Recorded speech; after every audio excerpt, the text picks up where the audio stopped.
What's up, everybody? Yes, another good evening. Great evening for Bobby Lee. Great evening.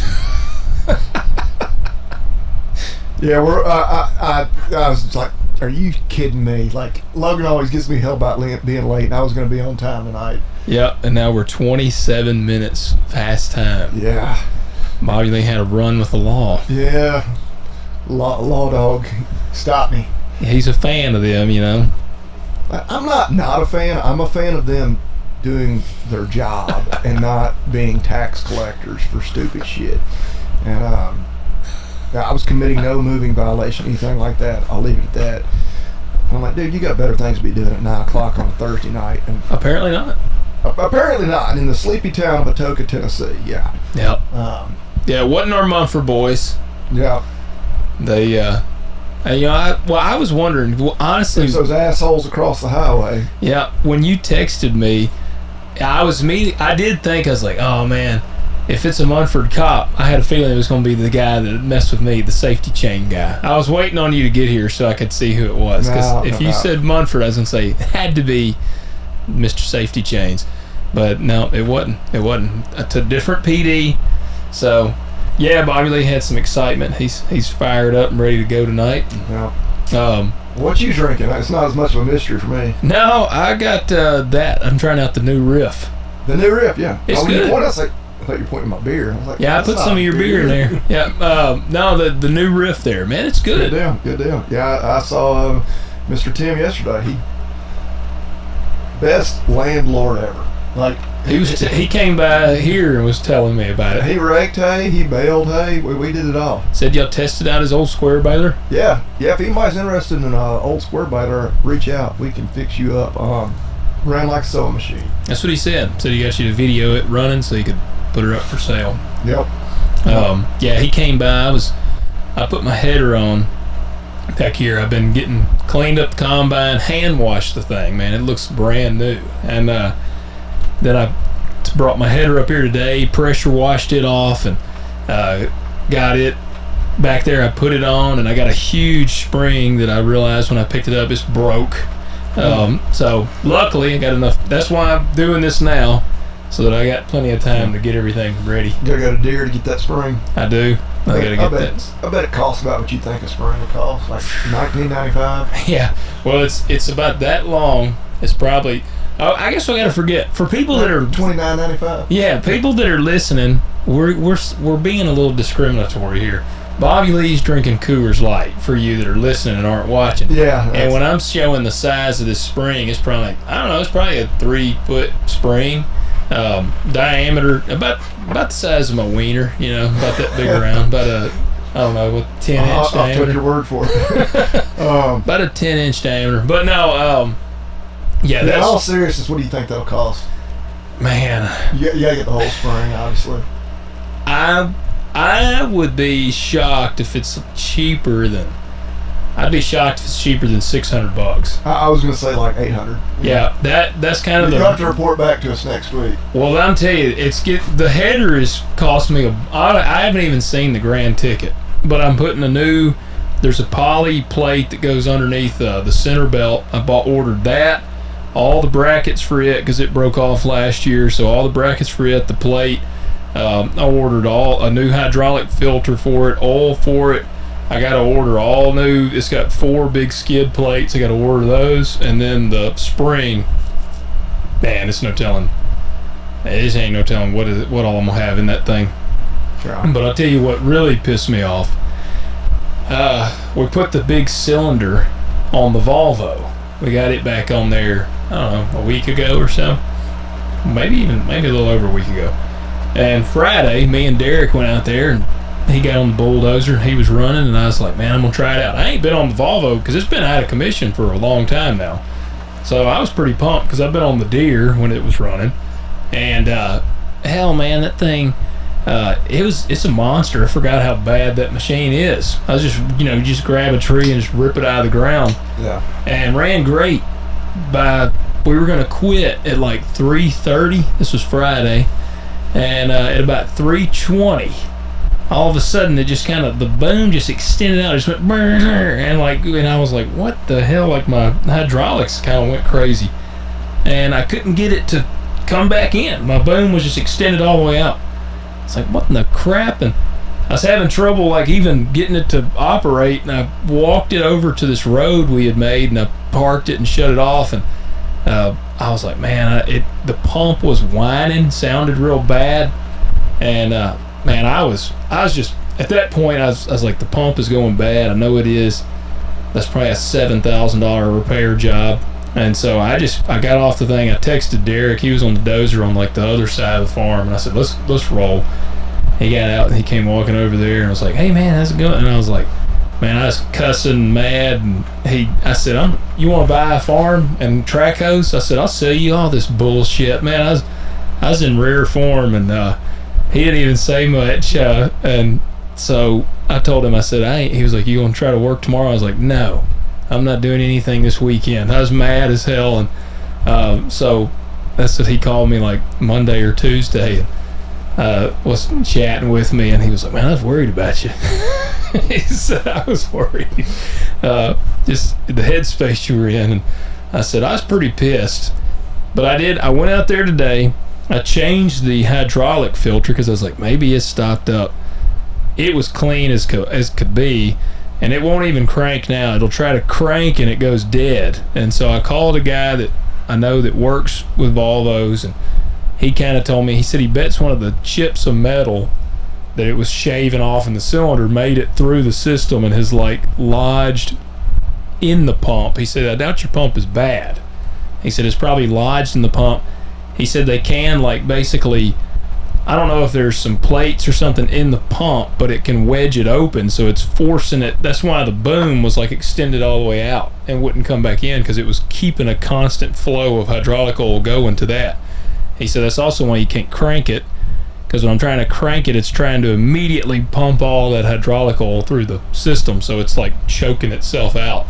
So he's gonna come look at it. But yeah, that Traco, man, I coated the fuel tank on the Deere. I took it off and have put some liner in it, so I'm gonna put it back on maybe tomorrow. Maybe that Traco will be back in commission. I don't know. I'm tired of Tracos. Yeah, you be glad when you're done doing all that clearing. I do. When I'm done with that clearing, one or both Tracos are gone. I'm gonna be done with those. Yeah. And I got one other farm that the people want me to do some clearing on, and it'll be good. There's a lot of ground we can gain over there. After I do that, man, yeah, I'm gonna probably be done for a little while with that. Yeah. So I guess before we get too deep, we do need to mention Agzaga. Yeah, our good partners. Put a roller net wrap on my baler yesterday. I don't know, it might or might not be the last roll I'll need this year. But yeah, y'all know, go check out agzaga.com. Use the discount code Talk Dirt. All caps, all one word. Yeah, check it all out. All the good stuff, the Flexilla hoses, everything. Yep, just scroll around and find something you need. You can do it. All right, I've got the Pro Farmer Tour. Are you familiar with that? Yes, like vaguely. Yeah, I guess is the word I'm looking for. Well, you know, for people, they do a crop tour. Yeah, for people that don't know, it's like Farm Journal and all them. They call this the Pro Farmer Tour or Pro Farm Tour, whatever. And they have a group of people that go state to state, and they analyze the crops, and they kind of estimate the yields on what they're going to be. And I got the update. I went on there because I'm a subscriber to the Pro Farmer thing. For people that are in the row crop side, the Pro Farmer deal is pretty cool. It gives you like market advice and updates and all that. So, but I thought we got listeners in pretty much every state. So I was going to give a rundown of the yields and what their they're stuff. Expecting. Yeah, because it's kind of, I thought it was kind of fascinating. So I'll start off. I'll just go down how they began. Ohio was the first one. I know we got some Ohio listeners. What do they call Ohioans? Ohioans? Ohioans. Yeah. What do y'all call it in Ohio? Call them Ohioans. Ohioans. So they estimate the corn yield to be 183 bushels. Now they're going through, and people that are trying to wonder, they pull some ears, they count the kernels around, and they count the kernels down. There's a formula you can do.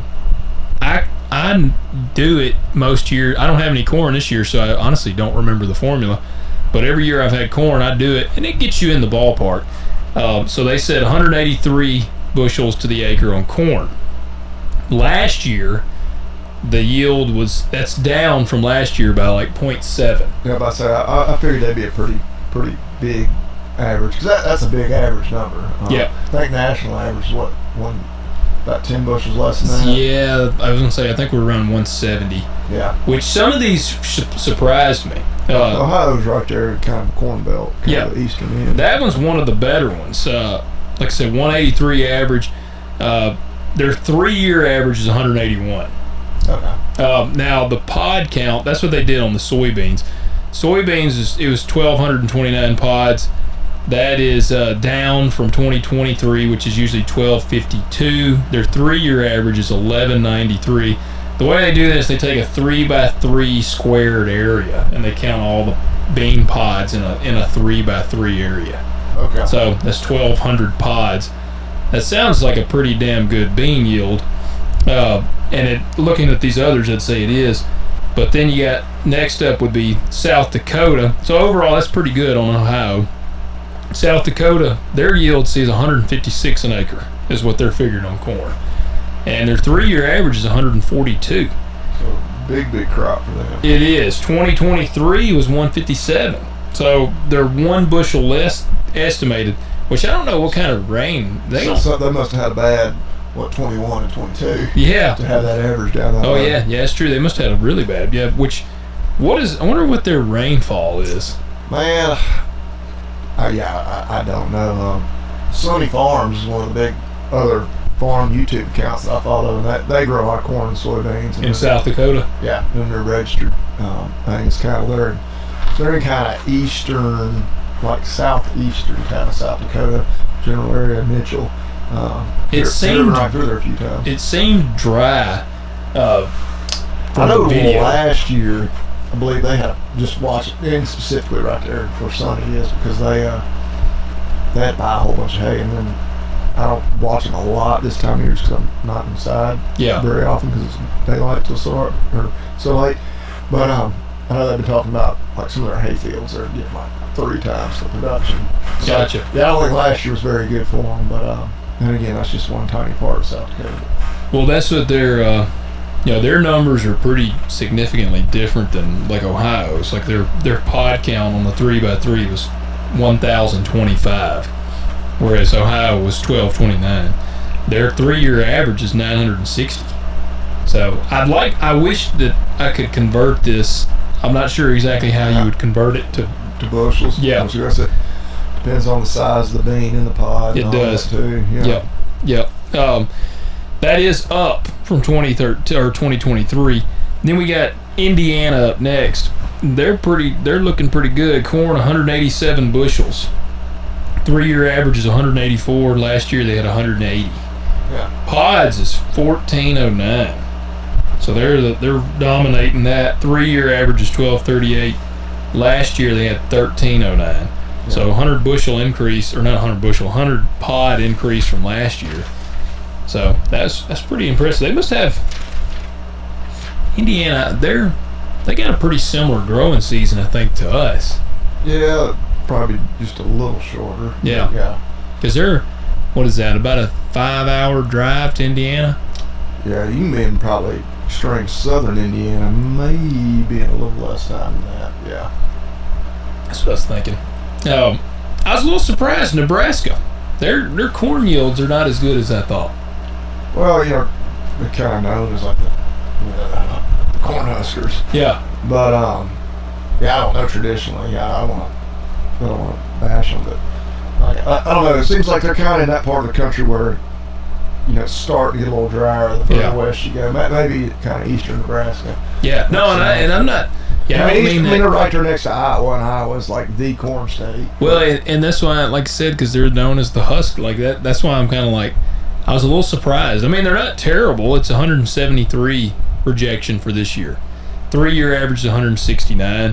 2023 was 167. So they're looking at a 6 bushel increase. So they're traditionally lower than the national average. Yeah. That's what shocked me. I was like, man, Nebraska, that kind of surprises me. Yeah, no offense to our Nebraskans, but that did surprise me a little bit. And then the beans, they had 1172 on the pods, and then 2023 was 1160 with a 3-year average of 1150. So they've increased that every time. I did have some Western Iowa on here, which is... I was just in Western Iowa not too long ago. Did you count the pods and everything on the beans? Whenever we were there, I mean, in all seriousness, for the World Series, which that would have been late June, I was surprised at how much further their crop was behind ours. Which, I mean, they are significantly further north, so it makes some sense. Yeah. But it was really wet there. I know they were they were may have delayed been a later bunch. getting it in. But I just know when we drove, because we drove from Omaha to Des Moines, and just on the interstate the whole way, but of course you're passing up the crop fields, and the corn at that point, I was like, whoa, like their corn is way behind where ours is. So they were knee-high by the 4th of July. Yeah, they would have been knee-high, but a lot of it wouldn't have been much more than that. Of course, by that time of year, ours was... Oh, dude, ours was head-high. Yeah. So... Yeah. That's, yeah, it's interesting. I mean, in their corn yield, they're looking at about 191. So... There you go. That's one of their... known as the corn state. Yeah. Yeah, they're 191. 3-year average was 183. 2023 was 184. Their beans, they had 1366 pods, so again, dominating there too. 3-year average was 1,253. So they're above average. 2023 was 1170. Yeah, they're having an above average year across the board. They are. Man, I'm happy for you guys that are out there, but it sucks for us. It's really bearish news. Yeah. And I'm definitely going to get into, I've got our yield stuff wrote down too. Illinois actually is the king. Yeah. They come in corn at 204. So they're the only one that cracked 200 right now. 204.14. 3-year average was 193. 2023 was 193. And soybeans, 1419 pods. 3-year average was 1266. 2023 was 1270. So they're gonna have bumper crop. Yeah, they're gonna bin buster. Too bad it ain't worth nothing. I know. And I did have wrote down our Tennessee expectations. This is not in the Pro Farmer Tour because unfortunately we're not much of a blip on the radar for them. So our bean. Well, and like right here in the Delta, if the rest of the state was like us. Oh yeah. Well, see, in our corn expectation is 174. So not too bad. And our beans is 50. They're expecting about a 50 bushel average. The overall average for the country is 49 is what they're expecting. Okay, so we're 1 bushel ahead of that. I don't remember what the overall expectation for the country is on corn, but I think we're a little bit above that as well. So that's Tennessee's 174. If we hit that, that will be a new record for the state. Okay. So, speaking of all that, man, we need the rain. We need a rain bad. We are. Check the drought monitor. We're officially in a moderate drought. Really? Most of Tipton County. I think all of Tipton County qualifies as a at a minimum of abnormally dry, and which there's parts of West Tennessee that aren't even technically abnormally dry. Most of Fayette County's in good shape according to this map, but yeah, we're at the D1 drought designation. So I believe it. But man. Yeah. Hey, it's not. Don't blame it on me. I cut a bunch of hay. I cut hay all weekend and didn't even bale it till yesterday. That's how Dad's been. They've been doing the same. Yeah. Dad's been letting it lay there, daring it to rain. Yeah. No. Yeah. It's terrible, and actually they just said that there's really no rain in the forecast. There's no rain in the forecast, and now they're getting. It looks like, I guess, some of the long-term forecast. They got a feeling the damn river is going to get super low again. Oh shit! Because that's what one of our marketers, he said, man, they're kind of coming down the pipeline that they might have to start putting restrictions on the barges again. And I'm like, what the hell else can go wrong this year, man? Damn, prices are tanking, as dry as a bone. Like, see, these yields here, I'm curious to see how they play out. Like Illinois, Iowa, some of these places have had a lot of rain. We have not had a lot of rain. It's dry as a bone here, so we were good till about a month ago. Yeah, and that's what we like in our area. Our early beans, I think, will be really good. Like, I've got some early beans; they look awesome. Well, I noticed today driving. I went to the football game at school. That's why I hadn't been home. So around here, a lot of beans are really starting to go the other way. Yeah, yeah. The early beans they'll be good. The mid to late season beans are going to suffer, and I don't know how corn's going to be. That's what Dad and I were talking today, and he was like, I don't know that our corn's going to be that good. And so I don't think we're going to have necessarily this big bin buster thing that, you just keep seeing USDA is saying this, and these things are talking about these bin buster years. And you're going to have, it sounds like Illinois is probably gearing up for one, and probably Iowa and some of them, But see, and those are two big enough states. When it comes to grain production, it may not matter what happens elsewhere. Yep. Yep. As far as price outlook, it's kind of the perfect storm as far as prices. Just tanking. There's so much holdover. This year's going to be a bumper crop. China's not, importing from us. China just bought, they just committed today to 5 million bushels, which is nothing. That's just nothing. Yeah, that doesn't sound like much. No. In the grand scheme of things. No, it ain't. China's buying hardly nothing from us. That's the first thing they've committed to. They're not buying hardly anything. Brazil is supplying all of China for the most part. So, yeah, we got, and you mentioned the carryover. I'm nervous for going into harvest because I'm afraid, because we got a lot of guys that are sitting on old crop, and they got to get rid of this stuff. You got to get rid of it. And so I'm afraid that we're going to have this massive influx of grain. You're going to have guys trying to dump the old crop while they're making room maybe for some new crop and all that. You're going to have just this crazy influx of grain. And then especially if the river gets down, then we're going to be bottlenecked up in there, and it could be a real disaster. It sounds like for this year. Now, there's some potentials. Again, they're trying like hell to get China to buy some more. If China would commit to a good bit more grain, it would immediately turn the prices around. And there's a lot of stuff riding. Being an election year also makes it another part of the storm, because there's so many variables that are just screwing up the market. Well, if it makes you feel any better, cattle have absolutely just, I heard they went down shit to bed. They'll make a little rally one day, but then for the week they're down. I didn't even look at it today, but actually, for today it's showing green. But I listened to a marketing.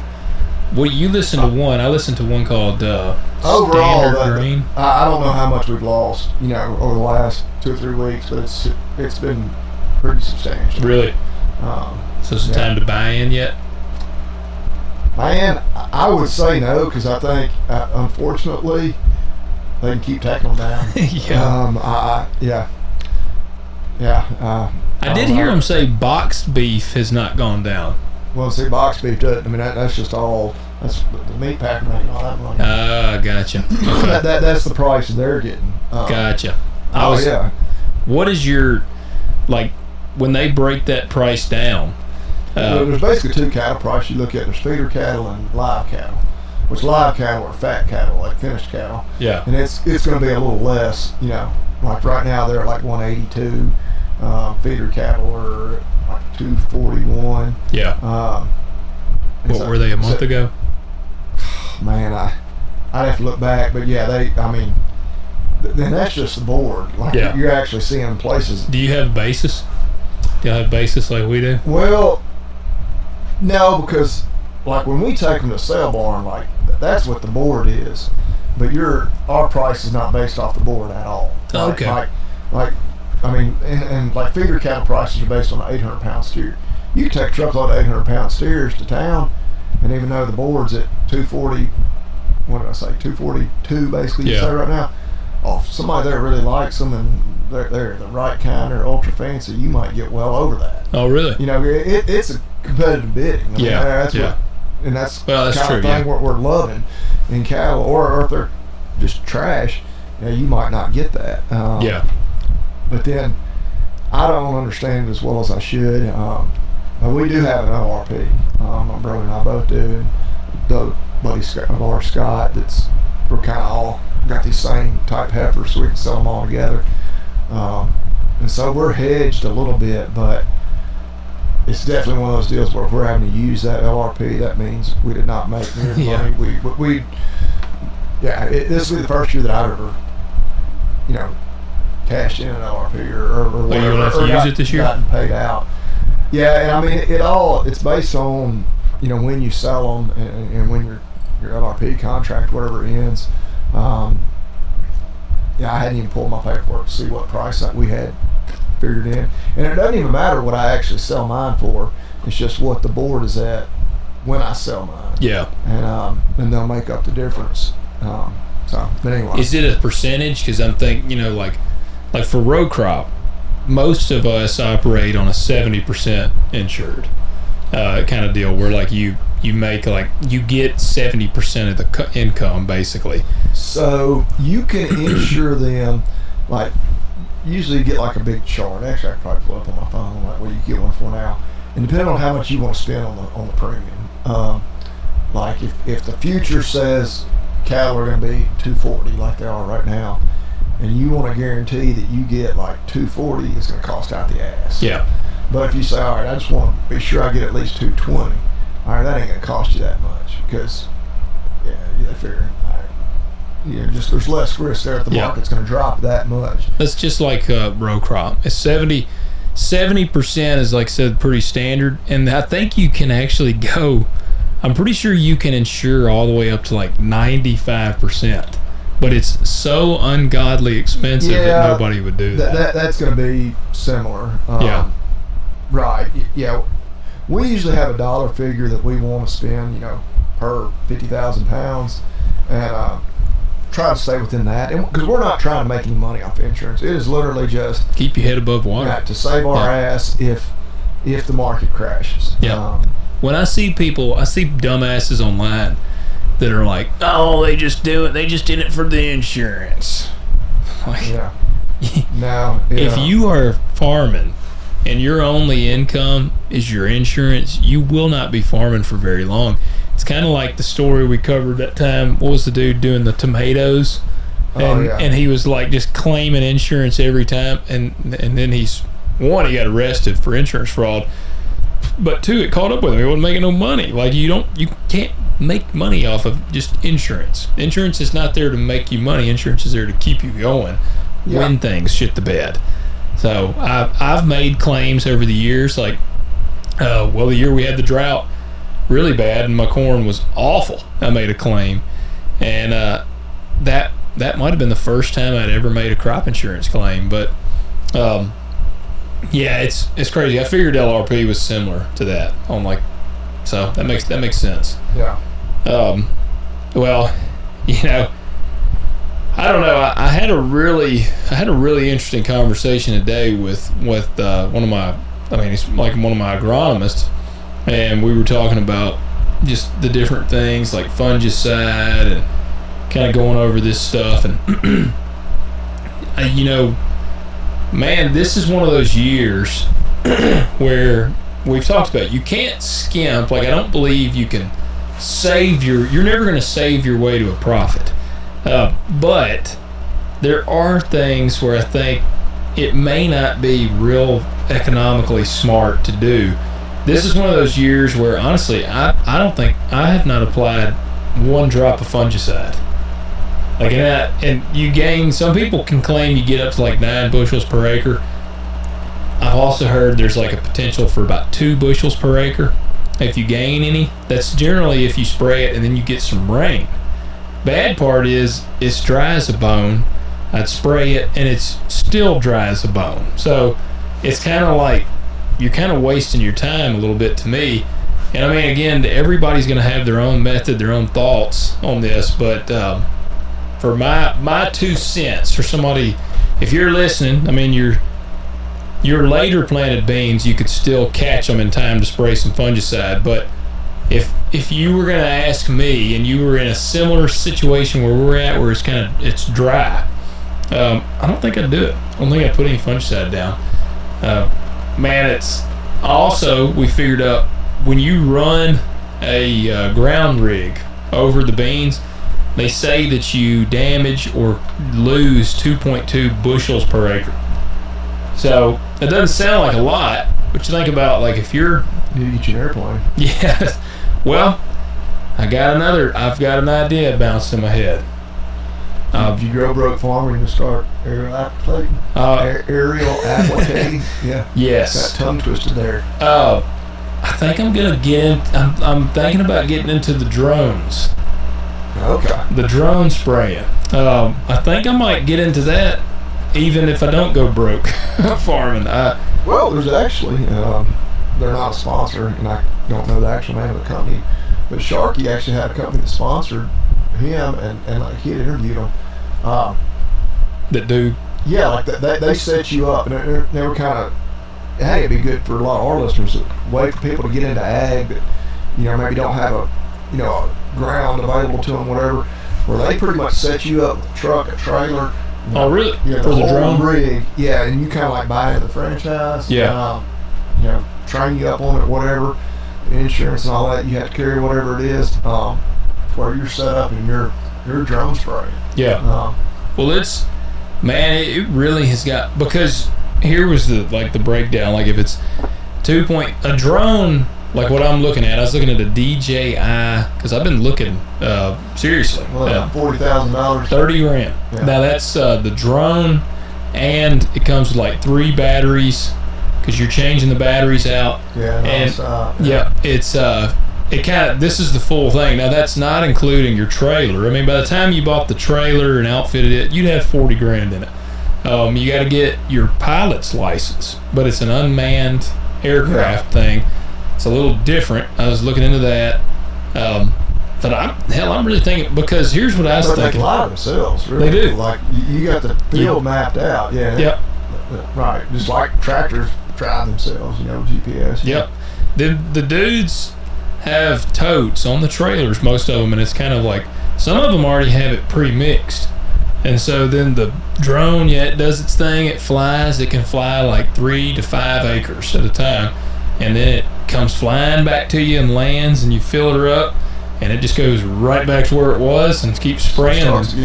Comes back, and then there's a guy like not far from here. He's in a separate county over, but he's doing them, and they love it. They said it's awesome, which I do believe that's probably the way of the future in ag. Are they using it mainly for fungicide, or are they spraying everything? Everything. Herbicides, everything. Yeah. Yep, everything. They don't do their burn down pass on it, because you can get a ground rig across. You can cover 30 to 40 acres in an hour. So in a big sprayer like my 4730, but so if you got good running ground, you can probably do a lot more than that, can't you? In an hour, I can spray. If I can get across it, a burn down application is really, if I'm gonna do just Roundup, like sharpen and fire zone, just 3 things. I can mix it pretty fast and fill her up. Man, I could almost, and I had good flat running, I could probably spray close to, I wouldn't say 80 acres an hour. I figured if you weren't having to do a lot of 5 acre patch here, 8 acres there, you could probably do a lot more than that. Yep. But the best part, so burn down here, I was talking to Dad today about it, and I was like, man, if I get a drone and start doing this, I said, hell, I'll spray all your fungicide and not charge you anything, and y'all spray my burn down, and I'll just get rid of my sprayer. Well, and that's the thing, like, because you hear that number, 30,000, by the time I got everything I need, maybe 40, 50,000. What does a spray rig cost? My used sprayer was $130,000. That used one. Yeah, let's compare apples to apples. A brand new versus a brand new. Oh shit, you're talking probably $500,000. Yeah, you can literally have a fleet. Now you have to have a fleet of pilots to fly them all, but you can they got badass shit now. Like apparently, they've been kind of they've been modifying the rules.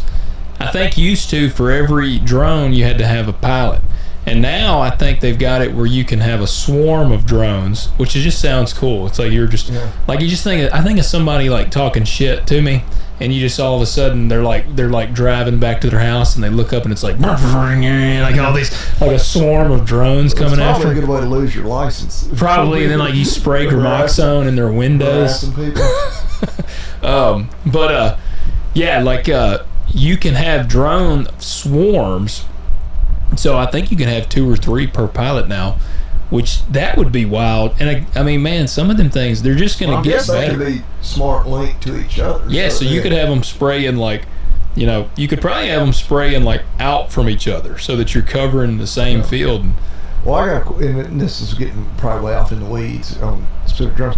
So you have like a generator that you run to keep charging those batteries. Yep, and some guys have an enclosed trailer that has an air conditioner running so that it keeps the batteries cool, and they said it makes them charge faster.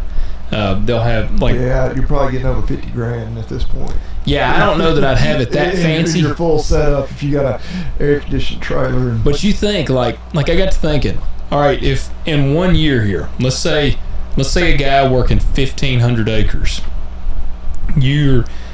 even if you don't do a fungicide application, when you spray over the top, you're gonna spray a post-emerge. So you're going to run over some beans. So let's say it's a 2.2 bushel.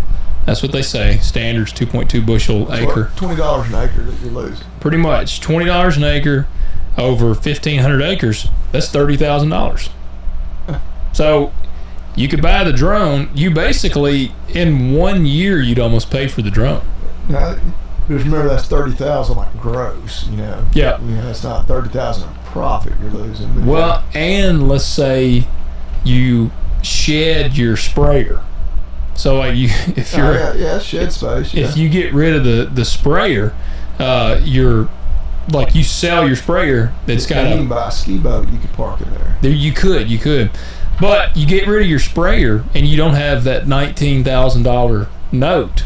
And hell, finance your drone for 5 years, you're going to have a $6,000, $7,000 note. And if that sprayer was paid for, you could buy a hell of a ski boat. That would be, yes. I'm saying about all the shed space you got now. There's some guys around here. You probably want to put your trailer in, but that trailer ain't going to take as much space. No, it won't take as much space. Well, I don't know. Some guys got some big old goosenecks they pull them on. Yeah. I guess you got a swarm. Yeah, man, you're dangerous, you're violent swarm. And then let's go to fungicide. Let's say you gain 3 bushels per acre off of the fungicide. And you wouldn't have otherwise sprayed it. You wouldn't have sprayed it, and you could almost say you're gaining 5. Right. Because you're not running over. You're not running over that 2 bushels an acre. So that'd be a gain. So 5 bushels across. Yeah, $10 a bushel. That's $50. Right? Yep, $50 times 1,500. That's $75,000. So the drone thing. Now, this is not going to be for everybody. I'm kind of like the guy that I was talking to today. He was kind of like, man, you know what to check into. He's like, hell, you fly your drone around, and he said you're into that kind of stuff. We talk about I don't think you got to worry about every farmer running out and do this, because what's the average age of farmer? 60. Could you imagine mine or your dad manning a big ass drone the size of this table and bunch of boomers? Yeah, it's like flying around, and so on top of that, you would inevitably, if you wanted to, you could do custom spray work too, because there's always some people that would be like, oh yeah, that was that company, of course, that Rob was sponsoring him. It was all for custom work. And I forget, you go look it up, listen to it. They're like, yeah, we're as busy as we want to be. We can hire, I forget how many they had. They went into it big time. Yeah. like that. I think they went somewhere and bought one. And the guy was like, they weren't even home yet. And he called and he's like, I want to buy like 3 more. And like they decided they was going all in on it. But anyway, but yeah. Well, that's kind of what I'm looking Well, into. and that's a good, you know, to look for those alternative ways. Now, I guess what still worries me is ag in general looks so just tough right now. I mean, obviously the grower is going to be really impacted by these prices, but that's going to affect everything else. And so, yeah, I don't know that there'll be as much opportunity out there for people looking to. Well, like you said, people are going to say, well, I'm just not going to spray it at all. Yeah. You know, I'm not going to spend that extra money on a crop that ain't worth nothing. But you're right. I like the idea of looking at other ways to make income besides just selling my commodity. Yep. Well, and like I said, it would the row crop stuff is it ebbs and flows. You know, we're down right now. And we may be down, looks like, for the next couple of years. But eventually it'll come back. The drone thing is kind of, I feel like that's the direction we're going. And I would say, like, I kind of want to get in on the front of it. It's kind of what I... Yeah. Like, well, that's right. You know, you don't want to be late to the party there. But there was another thing. And we had a listener send me this. I read it in our last one we did. A guy said, you remember one where a dude said he sent like a YouTube link to me, the separate video or separate email for the combine cover crop. Yeah, dude, that thing is a bad to the bone. I've been talking to the guy. They're out of Virginia, and some farmers. This is pretty cool. Like they talking about figuring out ways to make money. They work about 1,200 acres row crop in Virginia. I don't know I'm not sure the dynamic of the farm, but the guy that I talked to, his name's Aaron, and they are into cover crop real big. So they built this system that goes on their combine, and it like blows the cover crop out basically the tail fan of the combine. And he said they've been running it for 6 years, kind of tweaking stuff, and he said it's done so good that now we're making them and selling them. And so I've been talking to him. And he was like, man, we want it to be farmer friendly, so we're not trying to get rich. He said, and we want farmers to be able to afford it, because he said, we know it works. And I mean, they showed before and afters, and it was bad to the bone, man. They had killer stands of cover crop. And I'll give him, I mean, he didn't tell me not to share, so I asked him the prices. And they have basically 2 levels. You got the basic entry model, and you get a tank that goes like in the engine bay of the combine. That's what holds your seed. And then you get a basic monitor that goes in the cab, and it like paints where your header runs, because he said it could throw it. My 680, they build them for each combine specifically, but my 680, he said it could throw it 35 foot, so a full header width of on there. And he said the monitor would paint that, so I'd know that I'd put cover crop down. It's not hard to set up. He was telling me how you put it on and install it. But then that's the basic model. It's how much you think? Let me take a guess. What would you think? Something like that. So, and does it automatically adjust, like I asked last time, like when you're stopping at the end? Like no, this one doesn't. The high end does. So this one has pretty much an on-off switch. You shut it off and so shut it on. You basically just got a tank. You put your seed in. How big is this? You can get across 40 to 80 acres depending on your rate. So it holds a good bit. It's a pretty big tank. I don't know what rate, but okay.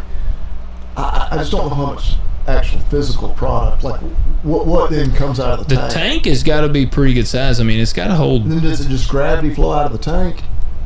No, it has a pump. Pump? Yep.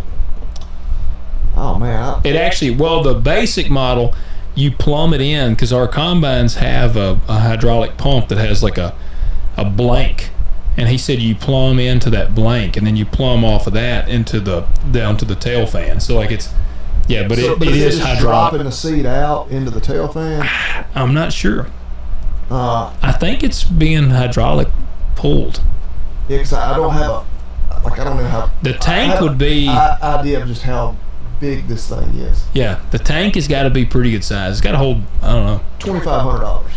Well, that is $6,000. Yeah. Okay. But I was like, that's pretty good for me. Like that was because now the high end level is 18,000.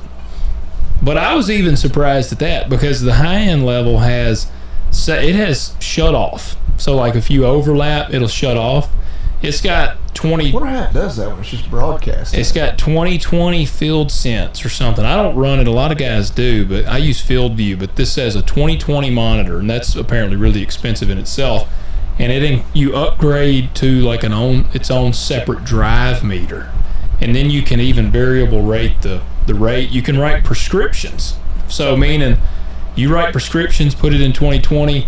And you can set areas on the farm that need a heavier rate of certain things. Yeah, that makes sense. And so it's pretty badass. So, and that's what I'm like, man, these dudes are smart to make that. That's an excellent idea. And that's, I hate to be kind of a Debbie Downer here, but I just worry about people like coming up with really good, innovative stuff, but it's like right now. It's like, yeah. It's like a lot of dudes are like, we're not spending, especially after this harvest, if prices stay where it looks like they're going to stay, people will be like, we aren't spending 1 red cent that we don't have to. But let me give you nobody's getting Christmas hams. Yes. Well, let me give you the flip though. If you're having somebody, I'll tell you why they built theirs. So do you know who David Hula is? Oh yeah. Yeah. Well, he's in there. King. Yeah, he's in their neck of the woods. I know him well. He's your best friend, isn't he? He was with you when you got pulled over. Yeah, I was dropping him off. Yeah, that's what I thought. I know of him. I do not know him. But yes, he knows him. In biblical terms, he has known him. Yeah. David is in their area, and the guy. Yeah, I knew he was in Virginia. Yeah. Well, whoever flies on, apparently they have like one aerial applicator out there. And he does all of David's stuff, and it sounds like he kind of thinks he's like Macho Man Randy Savage because he does David's stuff. So he charges them. For reference, a guy around here, he probably charges, I don't know, I don't want to give his numbers out too much, but I would say in a range of $7 to $10 an acre to aerial apply. Unless he's doing oats. Yeah, he does not like doing those. He does not. He is not a fan of those. Yeah, does not like oats. But $7 to $10 an acre. The dude at their area is charging them $35 an acre. So he said, man, we had to figure something out. And he said, so he was like, we just got thinking, and we were like, man, why don't we make it blow out the back like on the combine? And he said, you can get across 40 to 80 acres. He said, I've got to stop and piss that many times anyway, so I just want to get empty, I stop and run over, and they've got tenders that they've set up like that hooks straight up to it, and he said, we fill it up, and he said, we rock and roll, and I mean, it was a real simple thing, and that's where I'm like, man, even around here, if you spread cover crop, if you spread cover crop on 800 acres and you spent $10 an acre, it's $8,000. So if you bought this thing for $6,000, you're doing pretty good. Yeah. No, I think that's. And NRCS is paying you. NRCS will pay you for cover crop. See, I got to talk to them up there. I'm curious now because you get a payment for cover crop, and they have an aerial applicator payment and a drilled payment. So I'm kind of curious, all right, does this work? Because they want bills. I mean, it would technically be considered, I guess, like aerial application. Well, yeah, it's certainly not drilled, but I would still think it's probably a little more precise than aerial. Yeah, because when you have it aerial applied, like... They don't have one for, like, just putting it down like a spreader? Yeah. Because I would think, because you can do it like that. Yeah, you can. I mean, I've had it spread. Yeah, Yeah, I mean, so that'd be the nice part. Well, a lot of people plant wheat like that, like even cash crop. That's how I've always done it. Yeah. Well, and that's where, so you would be able to pocket all that, what you would normally be out of pocket on there. So the cover crop thing could actually with your NRCS payment could actually be paid for in 1 year. Yeah. So there's, it's a shitty year. Things are down, but I also think when things get like that is when guys kind of get creative and get innovative, and again, eventually, some point, we will come out of this hole, because that's just what it does. I mean, things will change. Whether there's some disaster in Brazil and that they have a hurricane or a drought or whatever, something happens to them, they will have a bad year, and at that point, China, some of these other markets will be forced to come back to the U.S. So right now, we have they said financially, our costs are really good as far as exporting goes. Like, we're very competitive in the market with grains. But what they're afraid of is this damn Mississippi River. Like, if it starts getting dry, that's where they're like... basis is going to go shit. What basis? Man, let me tell you what a basis is. We have a big negative basis. Oh, shit. October beans. Negative 42-cent basis. Ah, dang. $9.19 cash money right now. Just another kick in the nuts. It is. Well, and I don't, again, I guess I'm just going to be the Debbie Downer this whole episode. But kind of on that subject, and again, not to rehash everything we talked about 2 weeks ago with William Lee, but I heard kind of from somebody today, not in our immediate area, so our listeners right around here don't be trying to figure out who it is right here, but within the region, a big time operator is going out. Really? Like, and I don't know all the details, if it, bank, came knocking and said no, or they're just looking at the outlook for the next several years, or maybe there was other dynamics in play.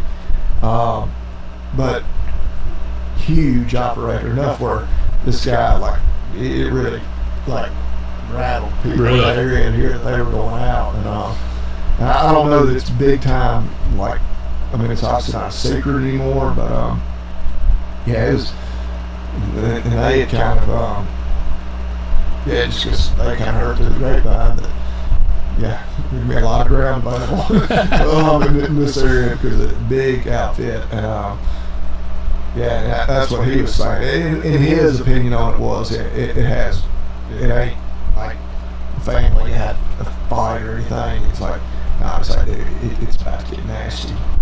And maybe for the next few years.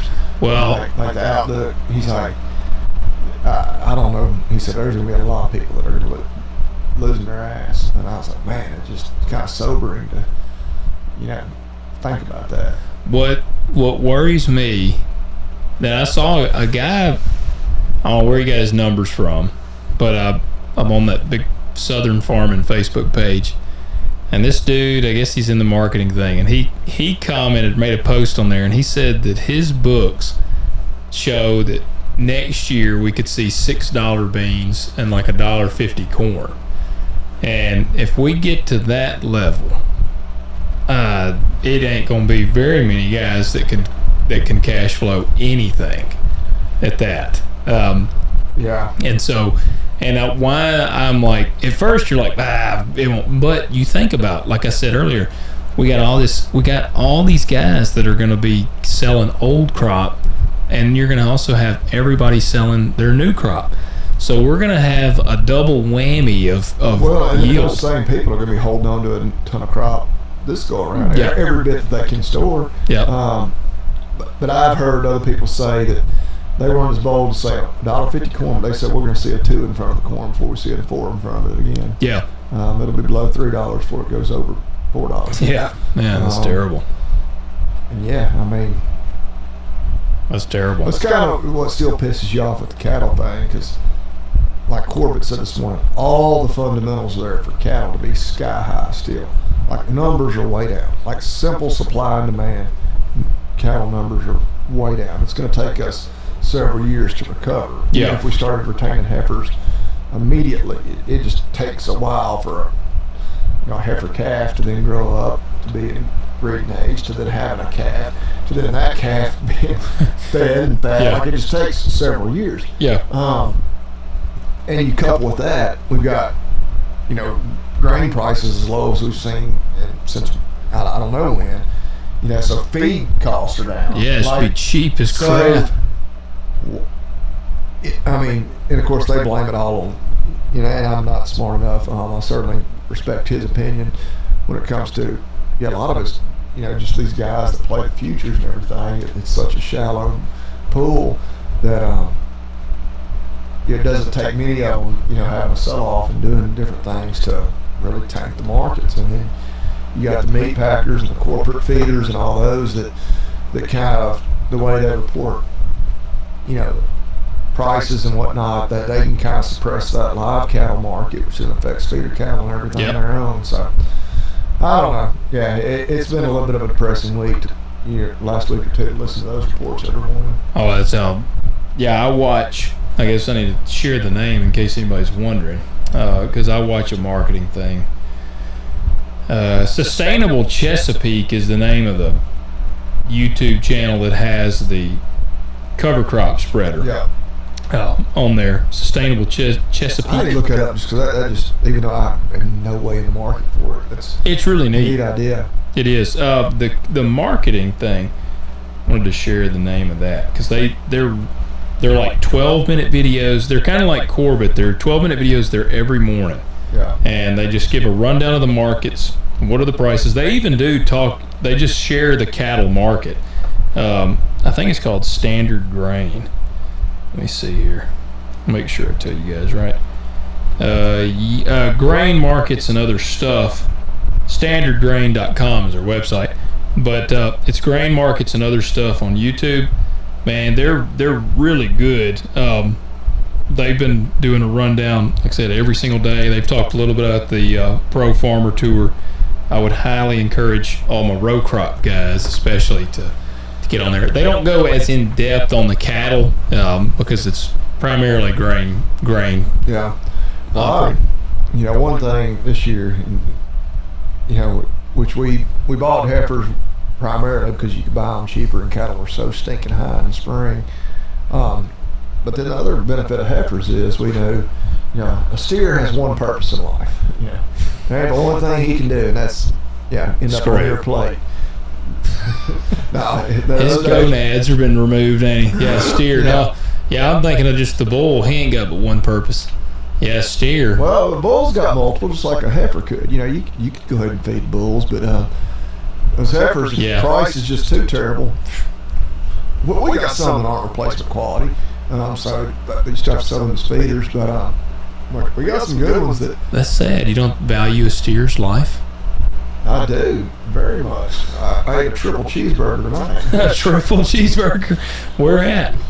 From Sonic. Okay. It was late. It was about time. Did you take the bun off? No, I didn't. I'm eating my carbs. Oh, you going back to that? Yeah. Well, how do I know if my A1C can handle it if I don't test it out? No, I did notice you are drinking. You're not drinking your Michelob low carb, whatever. You know, I mean, I got Coors Light for those y'all not watching on YouTube. There ain't that much difference in the carb content between a Mick Ultra and like a Coors Light. Well, then you might as well drink a good beer. Well, now, if you get into like a craft beer... No, I'm talking about that. Coors Light's a good beer. Oh, yeah. I like Coors Light. I'm sitting here reading the label. 5 grams of carbs. I think a Michelob Ultra is like 3. Oh, you know what I mean? If you're going to drink 10, like, okay, that adds up. But like some of those craft beers, and I like craft beer. I'm definitely used to. They might have 25. Oh, really? Like, I mean, some of them are just insane. Dang. I guess whiskey don't even tell you that. No, you're good on whiskey. I'm saying. Yeah. Well, yeah, man, I don't know. I think we're obviously in a year where you got to really watch all your costs. And look, I am very much in that boat. Like, I'm kind of like just survive mode through this year, and then we can reanalyze. Like, that's kind of where I'm at. I'm like, all right, and like I said, with the drone thing, I'm thinking about that because I'm like, well, if I go that route, I would shed my sprayer. Yeah. And like you said, that's kind of what scares me for some folks. Like, all right, we can just hold on to our ass. But then you're counting on next year there being a whole lot. Like, how many years can you just hold on to your ass and hope to just scrape by? Like, that's Well, but eventually you gotta say, all right, this is dumb. Like Yeah. I'm busting my ass to scrape by. Well, that's what the agronomist I was talking to today. He was like, "Man, I'm honestly kind of worried that this might be just where we're at." Yeah. This is the new normal. Yeah. Yeah. The new normal. Like it was that a COVID thing. Like, Yeah. we're all wear masks all the time. We'll never shake hands again. Yeah. Like, but Well, that's what he said. He was like, I hope. He said, I hope we don't see that. But he said there is a part of me that worries, like this might be where we're at. Right. Well, I agree, and that's where kind of I guess I may not have conveyed that real well. Like when we was here, it's like at what point we just say F the exports. Like let's quit worrying about export markets. Like it's great if they're there. Yeah. But the problem is when you do have 25% of your grain going to exports, and so then we ramp up production and we're farming marginal acres and doing all this stuff because hell yeah, we're selling $13 beans and $8 corn because we've got all these exports, and all of a sudden China decides to buy from Brazil, and then all of a sudden all that's gone. Yeah, then we've got way more supply than we have demand for. Yeah. And I don't know if at what point we're just better off saying, all right, look, we ain't exporting shit, or not counting on that. And I guess the market, it's the way free market works. Eventually we'll get down to that. Enough people are going to go out, enough acres are going to go back into CRP or pasture or whatever else, and it may take it a dozen years or so, but all of a sudden we get down to where we're growing 25% fewer acres of corn and soybeans. Yeah. Well, and I don't look for us to ever like quit exporting, but when that much of your market is exports, and that can be such a volatile thing. I'm no economist, certainly not a global economist, but so, man, yeah, I don't know. Well, like I said, it's wrecked us, as far as an industry. It has right now, and we have.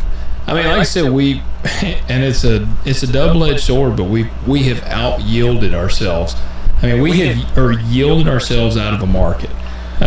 Which you see all these statistics, like, with the climbing global population, we're going to need to, increase production, so much, by the year 2050 or whatever. But it's like, I don't see that. I don't know. And I know, a buddy of mine, he's always said, like, yeah, there's people starving all over the world. He's like, one thing we've never done is, like, we don't get the food to those people very efficiently. Like, no, it's not like, wow, we've got all this excess grain, let's sell it to starving people in Africa. Well, you know what, they don't have money to buy it from us. So they certainly can't, and we, I don't know who you blame it on, but yeah, we don't do a great job of getting that food to them. No. I don't know, man. We're in a historical time for ag. It'll be interesting to see where we are 10 years from now. It will. I don't know if we're still sitting here doing this. We'll go back and listen. Be like, yeah. We might be in a different studio by then. We might be in like a big ass studio with marble everywhere. Yeah. Marble would be too echoey. I don't think that'd be good for the acoustics. Hey, change the subject, but our old buddy Robby Starbuck, man, whistleblower on Tractor Supply, John Deere. I saw Jack Daniels. Yeah, and they came out. They got afraid before he dropped it. Yeah, apparently he was getting ready to blow the lid on them and all their DEI, and they said they waved the white flag before he even had a chance. I'm loving it. Jack Daniels surprises me now, because I think I probably talked about on here how they what they did to Clay Travis one time, and he shredded them. I don't know that at the time his platform might have been quite as big as Robby's, but he shredded them pretty good. So I was like, I'm not. Well, and then he pointed out, I was like, they're like corporate offices in New York City, like it ain't in Lynchburg, Tennessee. Couldn't be. I mean, just like John Deere. Very blue-collar, probably conservative workforce at both those companies. Oh, yeah. But the boardroom, in whatever faraway city is super liberal and woke. Well, that's what I want our listeners to do. I want us to get Robby on the show.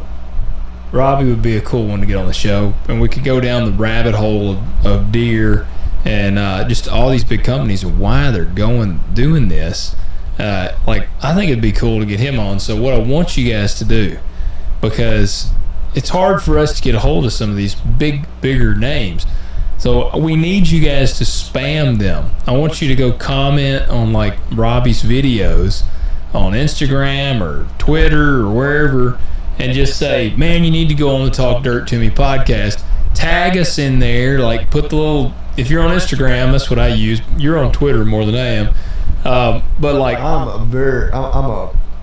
sit there with my popcorn on Twitter.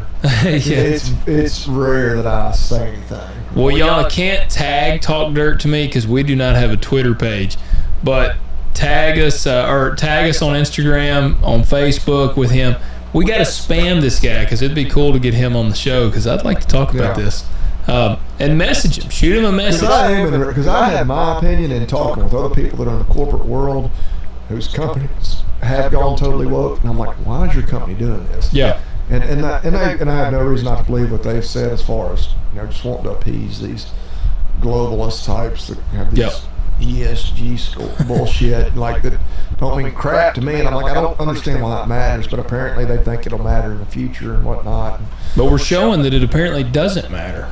Well, at least not right now. Well, that's why I do believe we're kind of the silent majority. Yeah. I mean, somewhat silent. Obviously, you got people like Robby, thankfully, that aren't silent at all.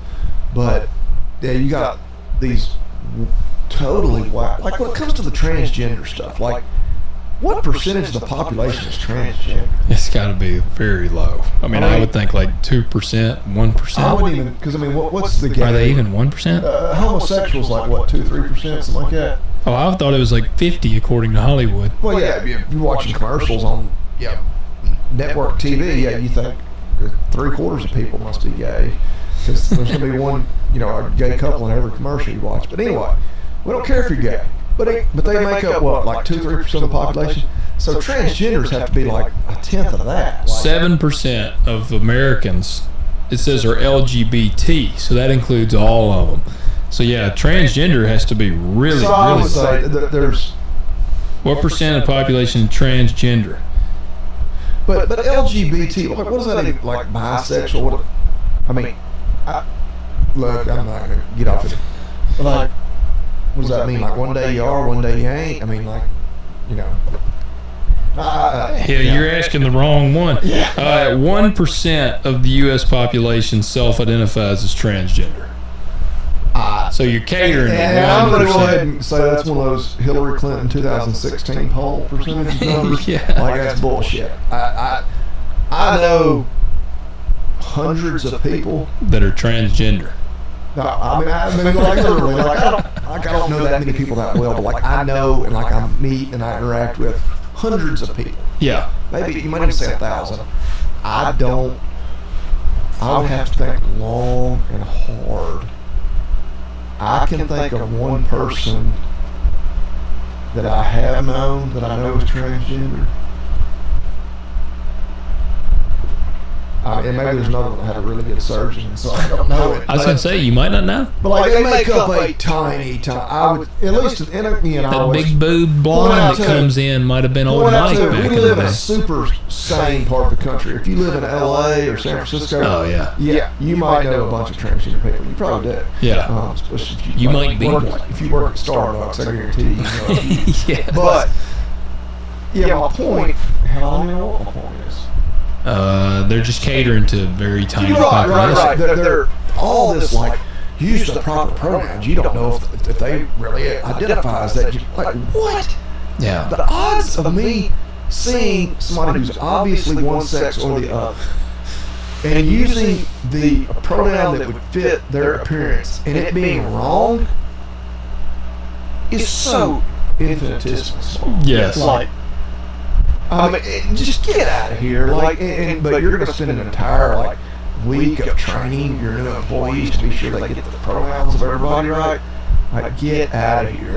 It's all just, what's the right word? Hoopla. Well, hoopla. It's just virtue signaling. To appease whatever people out there you think. It's just retarded, is what it is. Yeah. It's retarded. Yeah. It's like a lot of people say. 20, 30 years ago, when you could say gay or retarded, like that's gay, that's retarded, like the world was such a better place. It was. We were allowed to use those words. And look, we don't have anything against gay people or retarded people, mentally challenged. But it was simpler times when you could just say that and it not be like, oh yeah, I can't believe you said, man, you said gay. Whenever I was young, which my point is, if it's cool to be gay, then what's wrong with calling something gay? That's true. There you go. But the whole ATF is gay shirts. People can't even get mad about that because gay is cool, right? Yeah, it's like, how are you going to say that's wrong?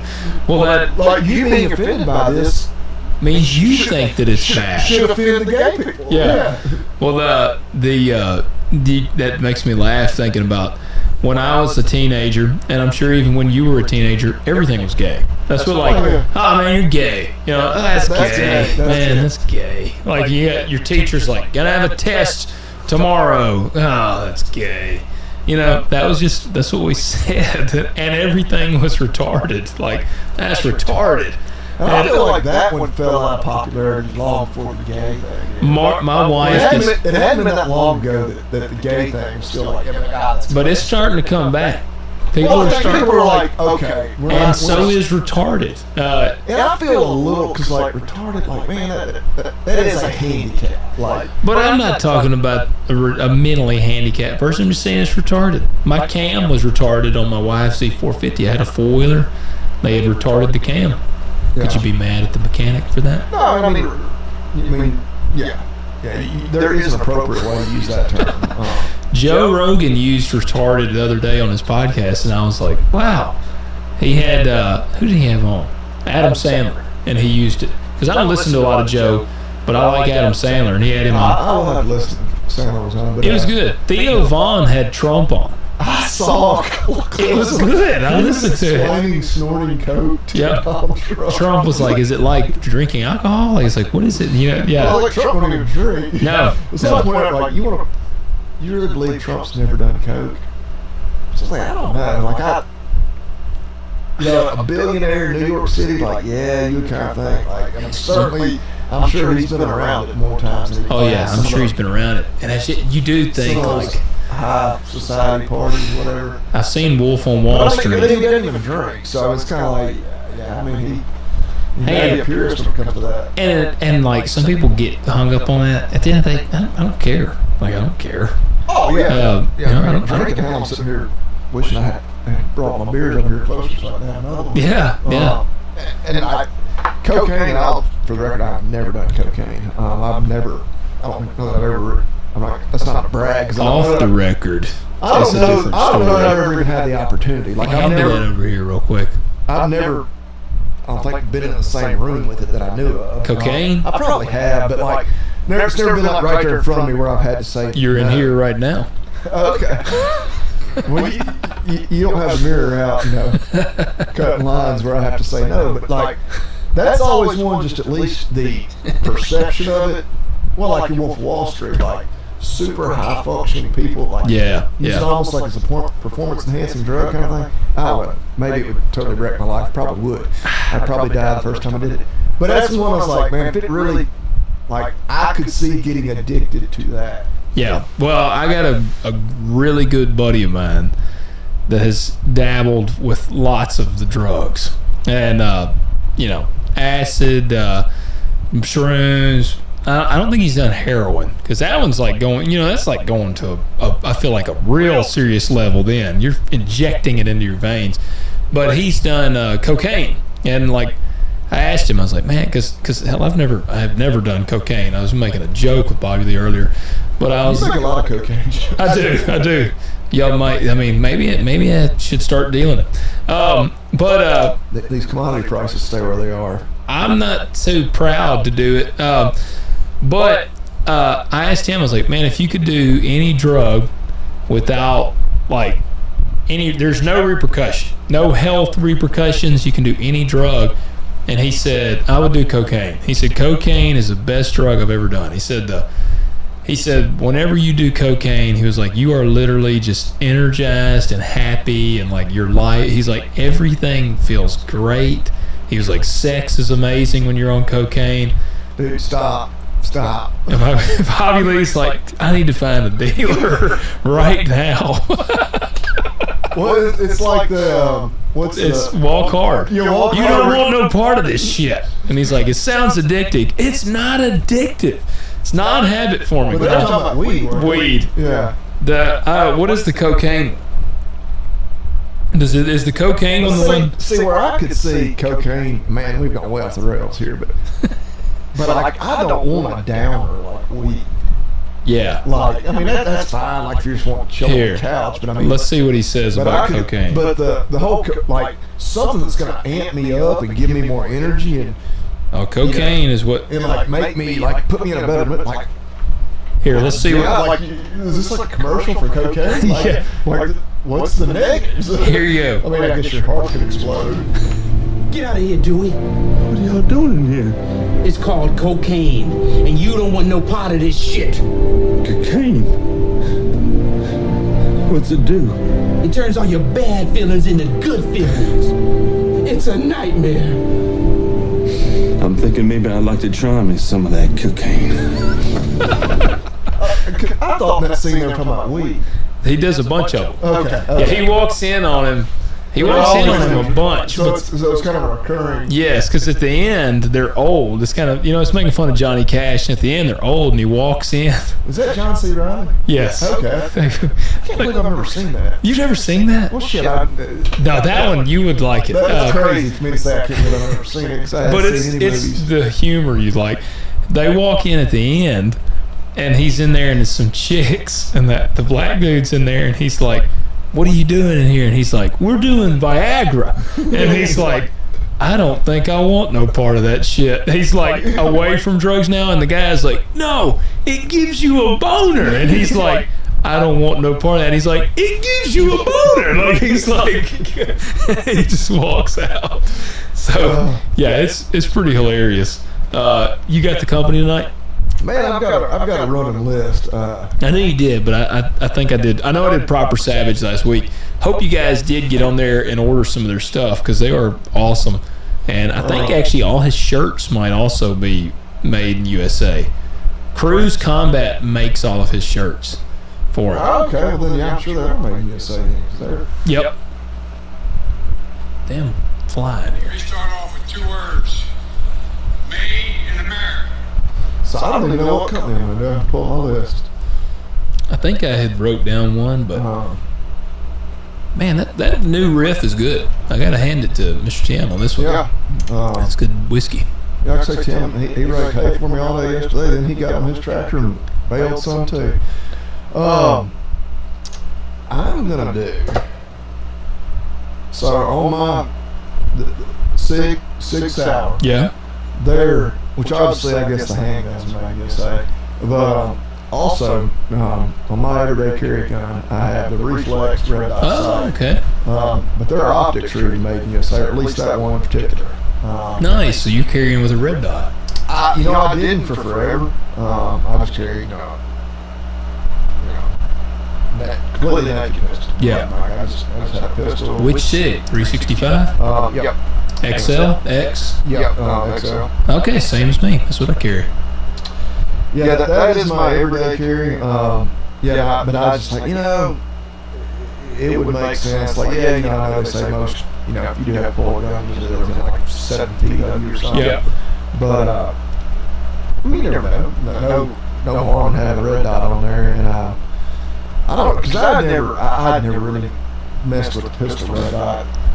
And of course, you leave it on all the time, so obviously you're going to need it. You're going to have time to push that little button. Yeah. And I didn't, because I was like, well, the battery life lasts like 10 months. Well, that's only if it's on the lowest setting. And I remember when I first got it, I didn't change the setting. I had it on the brightest. And like 2 weeks later, it's like, shit, I got to replace the battery already. Oh, damn. Yeah, a lot of them have shake awake, but if you're wearing it on you, it's going to be awake all the time. Well, and I also noticed the other day, because I was shooting out in the yard and it was really bright, if I've got it dimmed all the way and it's really bright, you can't see it. And something like that, so I kind of had to go in between. But yeah, the Sig Reflex red dot sights, they are made in Okay. USA. Well, there you go. Yeah, I'm always a fan of those. I gotta get a sight for my 365. I bought a Trigicon. I love Trigicon. I bought a Trigicon RMR, and it's a great little red dot. I bought it for that Palmetto. I bought their Saber Dagger. Have you seen that? Palmetto State. I like some of their stuff. They make more affordable guns.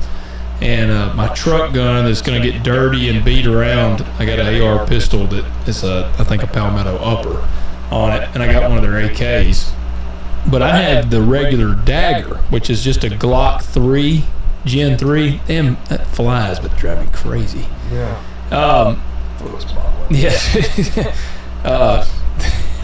It's a Gen 3 Glock, basically. Their patent warp ran out, so they came out with the Dagger. The Dagger runs great. I've shot quite a bit through it. The Saber Dagger is like the tricked out Dagger. It's got a gold coated barrel, this camouflage coat. It's got a flared mag well, extended threaded barrel on it so you could suppress it. It has suppressor sights on it that are tall, and then it has a cutout for an RMR sight. So I bought this Trigicon sight I was going to put on it. I bought it, and the thing is a turd. It's a piece of shit. The gun looks sick. It looks really nasty. But I shot, I don't know, probably 10 mags through it, and it jammed on all 10 mags. And I tried different ammo, and it jammed on, didn't matter what the ammo was. So the gun's a piece of shit. I'm gonna send it back. Palmetto does have a very good warranty, and I've heard of guys online that had the same problems. It would stovepipe and different things, and they'd send them in and they do something to fix them and they're good. It just sucks that you got to do that. Because I mean, if I'd really hate it if I had shot it a few times, it did all right, and then I started carrying it, and then it freaking. I want a reliable gun. I mean, I will say, I'm normally a Glock guy, but I have really become a SIG guy off of that 365. Oh, yeah, 99 times out of 100 if I'm carrying, it's one of those two. SIG or Glock. Yeah, I've got one of that. Yeah, SIG P365 XL. I shot it better than my Glocks. I was a little. It almost hurt my feelings because I was a Glock guy forever, and me and Derek actually shot out here one day. I didn't bring. Glocks are just so simple. You feel pretty damn certain you pull the trigger, it's shoot. Yeah. I mean, and that's all. Sometimes a SIG will shoot whether or not you pull the trigger. Oh, that's the P320. yeah, and supposedly they fixed that, but it does make me think about it. I don't want to shoot the tip of my dick off.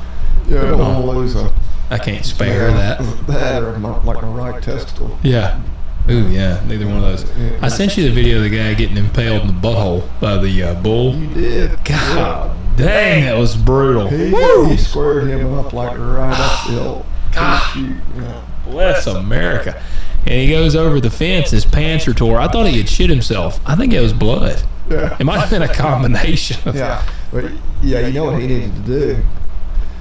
He needed to go to agzaga.com and get some of those cinch underwear. That's right, he needs a new pair of underwear. They've got the cinch underwear. It's not just all about bayonet wrap. Now, they are your headquarters for buying your bayonet wrap. If he had the bull elk head or whatever on there, because don't they have one with a bull elk? Yeah, they got ones. You got the bull elk right over your crotch. If he had turned over and that had been there, I bet it'd have scared that bull away. I like the ones that got the copperhead. I do too. Yeah, that one looks pretty cool.